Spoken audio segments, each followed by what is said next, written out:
Doctors की feeling होती है ना, बोले इसकी शर्ट हटाओ। मैं कहा मेरे गुरुजी हैं, थोड़ा आराम से बात कर लीजिए आप। तो जैसे ही गुरुजी ने शर्ट उठाने के लिए उसने बोला, गुरुजी ने बोला कि कुंडी लगाओ डॉक्टर साहब। तो जिस रूम में हम लोग थे उसमें कुंडी लगा दी मैंने। और जैसे ही गुरुजी ने, सुनने वाली बात है, जैसे ही गुरुजी ने शर्ट हटाई वो पूरा रूम फ्रेग्रेंस में आ गया। और गुरुजी उठे और गुरुजी ने बोला कि भाई तू मेरा क्या अल्ट्रासाउंड करेगा, मैं तेरा स्कैन करने आया हूँ आज। तू तो अभी वाइफ से लड़ाई करके आ रहा है, तेरे 2 बच्चे हैं वो तेरी सुनते नहीं है। वो रोने लगा। तो गुरुजी बोले भाई दरवाजा खोलो। तो वो बोला कि नहीं गुरुजी दरवाजा बंद कर लीजिए, अभी हमारे सब ब्रिगेडियर सुन रहे हैं। तो गुरुजी बोले कि मैं तुम्हें ब्लेस करने आया हूं, तुम इतने भाव प्रिय हो कि हमें यहाँ आना पड़ा और डॉक्टर साहब को माध्यम बनाना पड़ा। गुरुजी बोले कि भाई चलते हैं वहां पे, क्या नाम है, संगत में आना तुम। तो गुरुजी बोले भाई डॉक्टर साहब ब्लड शुगर और करा दो, कभी कभी चक्कर आ जाता है। मैं कहा गुरुजी चलते हैं, अब नहीं कराते हैं। तो वो उसको ब्लड शुगर वाले को बुलाया जी। तो उसने ब्लड शुगर लिया तो वो आया 28।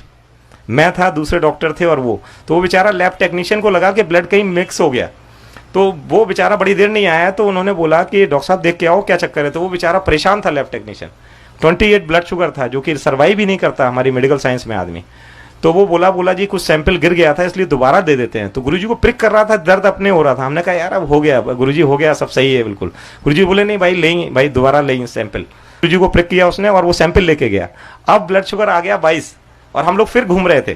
गुरुजी बोले भाई डॉक्टर आज आइसक्रीम खिलानी पड़ेगी, देखो ब्लड शुगर कम आ गया। मैं कहा जी आइसक्रीम खाएंगे आज क्या नाम है, इंडिया गेट पे। दोबारा किया तो 22 आ गया। तो जो वो व्यक्ति था लैब टेक्नीशियन, उसका भाव चेंज हो गया।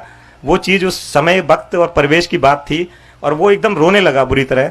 बोला जी मैं आपका ब्लड शुगर नहीं कर सकता, मैं इतना सीनियर टेक्नीशियन हूँ यहाँ का, आर्मी हॉस्पिटल में मैंने अपनी जिंदगी गंवा दी, मैं अपनी साइकिल से चल रहा हूँ, मैंने 1 रुपए की चोरी नहीं की और मेरे से आज ये सैंपल नहीं हुआ, इसका मतलब ये सैंपल हो नहीं सकता। रोने लगा। तो गुरुजी ने उसको सीने से लगा लिया। गुरुजी ने बोला कि आज के बाद तुम साइकिल से नहीं चलोगे, अब जब भी मेरे आश्रम आओगे तुम्हारे पास कार होगी और तुम्हारे दोनों बच्चे जो हैं वो एक डॉक्टर और एक इंजीनियर बनेगा।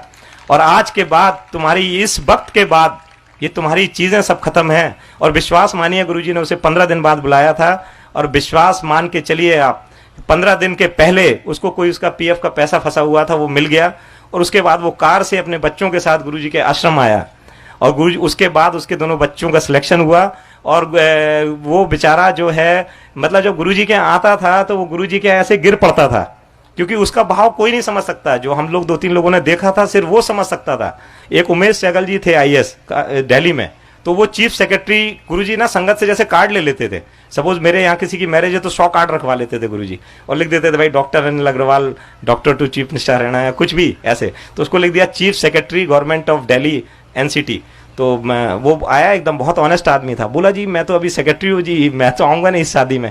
तो ऐसे सपोज 1 मई को शादी थी और 15 अप्रैल को गुरुजी ने कार्ड दिया। गुरुजी ने ऐसे कार्ड देखा, बोले हाँ ये तो लिख तो गया गलत, बोले लेकिन मैं काटूंगा नहीं। तो बोला साहब मैं आऊँगा नहीं, मैं पक्का आईएएस हूँ, मैं अगर ये तो मेरे कार्ड है नहीं तो मैं आऊँगा नहीं। गुरुजी बोले कोई नहीं रख लेंगे। विश्वास मानिए 30 अप्रैल को उसका प्रमोशन हो गया। 30 अप्रैल की रात में वो गुरुजी की संगत में आए तो गुरुजी ने पहला सेंटेंस इतने दिन बाद उनसे यही किया, भाई अंकल कल आ रहे हैं ना भाई शादी में। वो उनका आदमी का, आप सोचिए ये क्या है, कोई मजाक नहीं चल रहा है, ये कोई बातें नहीं चल रही हैं कि हमने कह दिया कि इसके लड़का हो जाएगा, इसका ये हो जाएगा। ये कोई शक्तियां काम कर रही हैं। उन शक्तियों को अपने साथ लेना एक बड़ी ताज्जुब और उसकी बात है। वाजपेयी जी के एपीएस थे मेनन, वो आते थे उनके साथ गुरुजी के साथ। तो वो उनका कोई एयर क्रैश में वो कॉलर नेक सर्वाइकल प्रॉब्लम हो गई थी, तो वो सर्वाइकल कॉलर लगाते थे। तो गुरुजी ने बोला भाई डॉक्टर देखो जरा सा इसको क्या दिक्कत है। तो मैंने कहा मैं आपके सामने क्या देखूंगा। गुरुजी बोले नहीं हाथ लगाइए इसको आप जरा ऐसे। गुरुजी किसी के माध्यम से कुछ कराते थे कई बार, तो मैंने ऐसे हाथ लगाया, गुरुजी बोले इसकी कॉलर हटा दो। मैं कहा जी गुरुजी इसको तो मैं जानता हूँ 15 साल से इनको सर्वाइकल प्रॉब्लम। बोले गुरुजी हटाओ, ये नाटक कर रहा है ये। और मैंने ऐसे कॉलर लेके, पता नहीं गुरुजी करवा रहे थे, ऐसे कॉलर गुरुजी ने फेंकी और वो मन्नन साहब हिल गए, रोने लगे। बोले अरे मैं तो मर जाऊंगा, मेरी डॉक्टर साहब क्या करवा दिया आपने। तो गुरुजी बोले भाई उठा लो, भाई उठाओ, लगाओ उसे, तुम्हारी चीज है तुम उठाओ लगाओ। तो जैसे ही वो उठाने लगे तो जैसे ही बांध रहे थे तो गुरुजी ने बोला अरे भाई देखो तो जरूरत है कि नहीं। वो पहली बार आए थे मेरे साथ, तो बोले देखो तो जरूरत है कि नहीं। तो उन्होंने बाएं घुमाया, दाएं घुमाया, ऊपर नीचे। तो गुरुजी बोले फिर क्यों लोगों को बेवकूफ बना रहे हो। तो गुरुजी के साथ, इसी के साथ मैं विश्राम, और गुरुजी को बहुत बहुत सबका आशीर्वाद हो, ऐसी मैं सबके लिए दिल से दुआ कर रहा हूं। और आप विश्वास मानिए जो भी आए हुए हैं आप सब कुछ ना कुछ ले